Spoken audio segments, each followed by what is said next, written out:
안녕하십니까. 유동열의 안보전선입니다.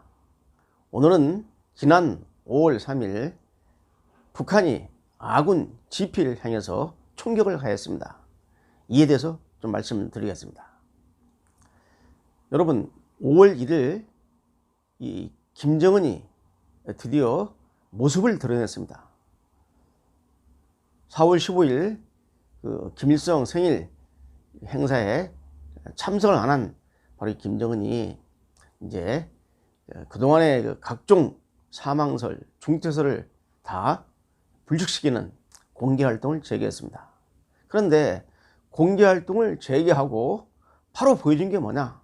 그 다음 날 휴전선 철원 근처에 있는 아군 그 3, 4단 GP라는 것은 가드포스트에서 감시초소를 의미합니다. 이 GP에 총격을 가했습니다.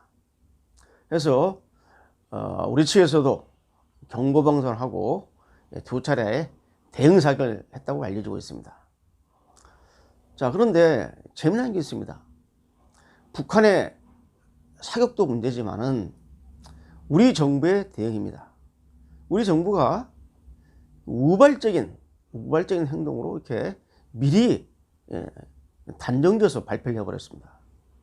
여러분, 비무장지대 내에서 북한이 우리 아군한테 총격을 가한 것은 남북이 합의한 판문점 선언과 평양 공동선언 부속 군사합의서를 정면으로 위반한 행위입니다.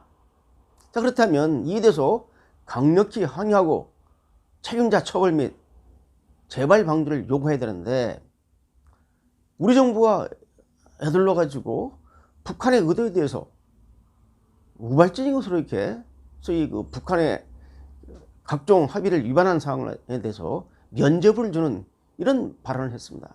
이건 철저히 잘못된 겁니다. 먼저 이 판문점 선언은 도대체 어느 조항을 갖다가 위반했는지 한번 말씀드리겠습니다. 판문점 선언 그 제2항에 보면 남과 북은 한반도에서 첨예한 군사적 긴장 상태를 완화하고 전쟁 위험을 실적으로 해소하기 위해 공동으로 노력해 나갈 것이다 라고 하면서 첫 번째로 보게 되면 남과 북은 지상과 해상, 공동을 비롯한 모든 공간에서 군사적 긴장과 충돌의 근원이 되는 상대방에 대한 일체 적대 행위를 전면 중지하기로 했다. 상대방에 대한 적대 행위를 중지한다고 해놓고 우리 측 아군 지피를 향해서 총격을 가한 겁니다. 명백한 판문점 위반이죠. 다음에 9.19 평양 공동선언은 또 어떤 걸 위반했느냐? 그 1항에 보면 이게 나와 있어요. 남북은 비무장 지도를 비롯한 대치 지역에서의 군사적 적대관계 종식을 한반도 전 지역에서의 실적인 전쟁 위험 제거와 근본적인 적대관계 해소로 이어나가기로 했다. 바로 군사적 적대관계를 종식한다고 해놓고 우리 아군을 향해서 총격을 가한 겁니다. 명백한 위반입니다. 그 다음에 그 남북 군사합의서 위반사항을 말씀드리겠습니다. 이건 제1항에 나옵니다. 판문점 선언 이행을 위한 군사 분야 합의서를 보게 되면 제1항에 딱 나와 있습니다. 남과 북은 지상과 해상, 공중을 비롯한 모든 공간에서 군사적 긴장과 충돌의 근원이 되는 상대방에 대한 일체 적대 행위를 전면 중지하기로 하였다. 이 전면 중지한다고 해놓고 한 겁니다. 그러니까 문재인 정부 들어서서 남과 북이 합의한 판문점 선언, 평양 공동선언, 또 부속 군사합의서를 다 위반한 겁니다. 이러한 위반에 대해서 강력하게 북한에 항의를 하고 이 관련된 책임자를 진상을 규명하고 책임자를 처벌하고 재발 방지에 대한 노력을 강력하게 북한에 촉구를 해야 되는데 우리 정부는 전통문으로서 이에 대한 해명 요구를 했지만은 애들러 가지고 우발적인 것이었다라고 합니다. 자, 제가 명색이 북한의 대남 전략을 30년 이상 연구해 온 사람입니다. 여러분, 지금 우리 측을 향해서 북한이 그 GP에다가 총격을 가한 것은 2014년 이후에 처음입니다. 당연히 문재인 정부 출범 후에 처음 북한이 이러한 도발 행위를 한 겁니다. 자, 이 북한은 기본적으로 김정은, 소위 최고 존엄이라는 또 북한군 최고사령관인 김정은의 지시 없이는 우리 남한을 향해서 총 한 발도 못 쏘는 것이 현실입니다. 물론 우발적인 군사적 충돌이 있었을 때는 그때는 교전 수칙에서 총을 쏘지만은 이러한 우발적인 교전이 아닌 상태에서는 평상시에는 김정은의 지시 없이는 총 한 발도 남쪽으로 쏠 수가 없습니다.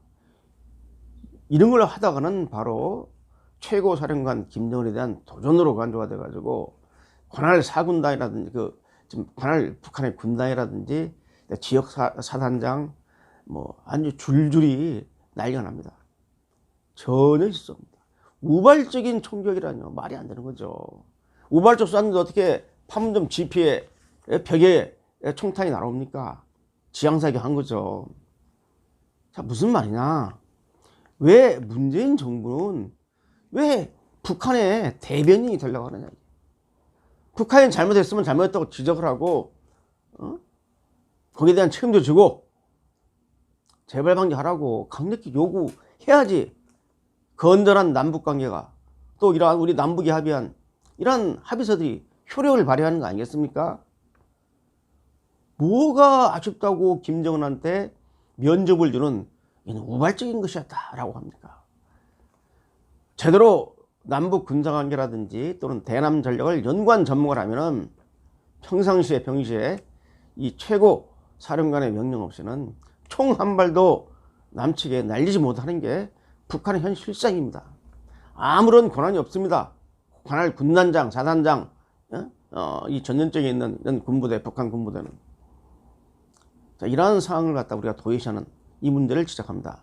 마지막으로 북한은 왜 이 시점에 김정은이가 등장하고 이틀도 안 돼가지고 이러한 군사적, 물론 낮은 단계의 군사적 도발이지만은 왜 이러한 군사적 도발을 하는 것인가? 바로 우리를 향해서 전 세계를 향해서 바로 군사적 긴장, 북한을 건들면 한반도에서 군사적 긴장이 고조된다는 것을 우리에게 보여주려는 무력 시위, 낮은 단계의 무력 시위로 보입니다. 이 낮은 단계지만은 이러한 것들이 쌓여서 전면적인 군사 도발로 이어질 수 있기 때문에 우리는 이 초단에 이러한 문제에 대해서 강력하게 대응하고 북한의 관련 책임자 처벌, 먼저 진상규명, 책임자 처벌, 그 다음 재발 방지를 요구할 것입니다. 오늘은 여기까지입니다. 감사합니다.